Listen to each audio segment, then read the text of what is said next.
મિત્રો, તમારી પાસે જો હેલ્થ ઇન્સ્યોરન્સ પોલિસી હોય અને તમે વિચારતા હો કે હું આજે નહીં તો કાલે, મને જો કંપનીની યારે મજા ન આવી, મને જો એજન્ટની યારે મજા ન આવી તો હું બીજી કંપનીની અંદરમાં પોર્ટ કરી નાખીશ, તો એ સમય હવે ગયો.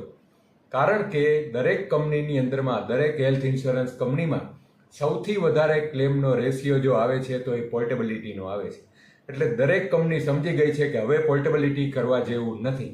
પરંતુ IRDAની ગાઈડલાઇન્સ મુજબ કોઈ પણ કંપની છે તમને પોર્ટ કરવાની અંદરમાં ના નહીં પાડી શકે. એટલા માટે થઈને દરેક કંપની અત્યારે રૂલ્સ રેગ્યુલેશન નવા બનાવ્યા છે પોર્ટેબિલિટી માટેના, કે જો તમારે બીજી કંપનીમાંથી અમારી કંપનીની અંદરમાં તમારી હેલ્થ ઇન્સ્યોરન્સ પોલિસી પોર્ટ કરવી હોય તો ત્યાં તમારો સમ એશ્યોર્ડ 5 લાખ રૂપિયાનો છે.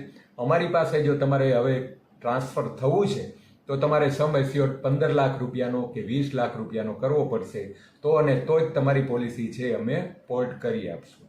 એટલે બીજા નંબરમાં કે તમે જ્યારે ફ્રેશ પ્રીમિયમ કરો છો, એટલે કે કોઈ પણ કંપનીની અંદરમાં નવી પોલિસી લ્યો છો અને તમે પોર્ટેબિલિટી કરાવો તો બંનેનું પ્રીમિયમ અલગ અલગ આવશે. એટલે કે તમે પોર્ટેબિલિટી કરાવો છો બીજી કંપનીની અંદરમાં તો ત્યાં જે ફ્રેશનું જે પ્રીમિયમ હશે એનાથી 4,000 થી 5,000 રૂપિયા તમારે વધારે ચૂકવવા પડશે પોર્ટેબિલિટીના. તો આ બે નિયમો ખાસ દરેક કંપનીએ કર્યા છે. એટલે પોર્ટેબિલિટી કરવી અત્યારે ખૂબ જ અઘરી થઈ ગઈ છે. એમાં પણ બીપી, ડાયાબિટીસ જો તમને કંઈ પ્રોબ્લેમ હશે તો લોડિંગ લેશે, એક્સ્ટ્રા લોડિંગ 15 થી 20% આવશે.